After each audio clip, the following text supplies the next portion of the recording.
Au service de tous nos habitants et de nos territoires, nos 3 binômes, aidés par leurs remplaçants actifs, travailleront étroitement ensemble avec nos compétences complémentaires et nos sensibilités pour une meilleure efficacité de nos actions. Nous voulons être des élus permettant au sud de la Haute-Marne d'avoir la place qu'il mérite au sein du conseil départemental. Nous ferons le relais des actions et des acteurs locaux pour en faire profiter l'ensemble de la Haute-Marne que nous avons l'ambition de rendre attractive.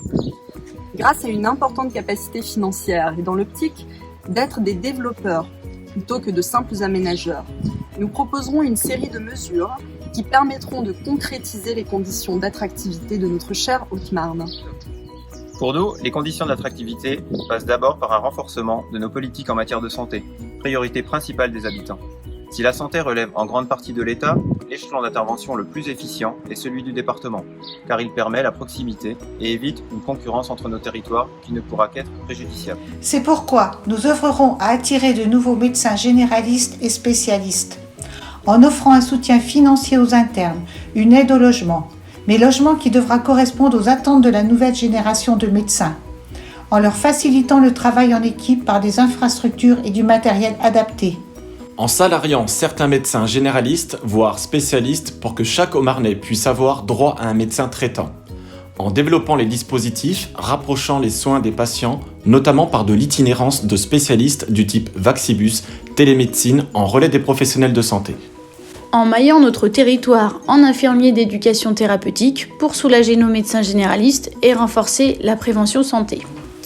En poursuivant le rapprochement de nos hôpitaux et du centre hospitalier de Dijon, pourvoyeur de médecins, mais aussi d'étudiants externes et internes, dont de nombreux jeunes Haut-Marnais.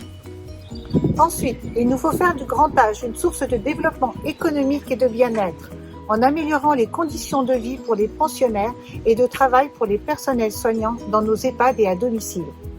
Enfin, pour faciliter le retour en Haute-Marne de nos jeunes, pour attirer des talents, des porteurs de projets et personnels qualifiés dans nos industries performantes, revitaliser nos villages, il est nécessaire de rendre le cadre de vie beaucoup plus attractif. Par une amélioration et une diversification de l'offre de logement, accompagnée de services à la population, d'équipements, les écoles, les commerces de proximité, pour que des familles puissent acheter ou louer en Haute-Marne. Par la consolidation de notre riche tissu associatif, source également de liens intergénérationnels, en valorisant nettement la part du budget consacré à la vie culturelle, sportive et associative, qui représentait en 2020 1,5% des dépenses de fonctionnement, notamment en triplant l'aide aux emplois sportifs, 70 000 € seulement en 2020, et en étendant ce dispositif aux associations culturelles et sociales. Par le regroupement et le renforcement des organismes du tourisme, par le renforcement des liens avec le parc national, par la valorisation du pays d'art et d'histoire et par un soutien aux hébergements touristiques innovants.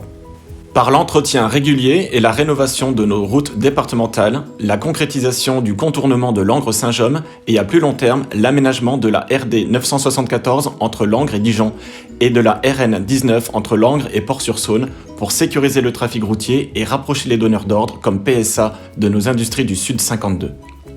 De meilleure mobilité, l'insertion, la transmission des savoirs et des savoir-faire, le soutien à nos entreprises et la valorisation de nos ressources naturelles et agricoles Sont toutes des compétences partagées entre l'État et les différentes collectivités territoriales, et d'autres conditions indispensables à l'attractivité de notre département.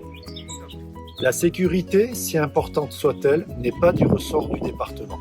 La Haute-Marne, et tout particulièrement le Sud Haute-Marne, ont de formidables atouts qui nous permettent de vous dire Que la baisse de la population, son vieillissement et la précarisation de plus en plus de Haut-Marnais ne sont pas des fatalités si nous sortons des sentiers battus et des logiques politiciennes partisanes. Unissons nos forces pour une Haute-Marne attractive.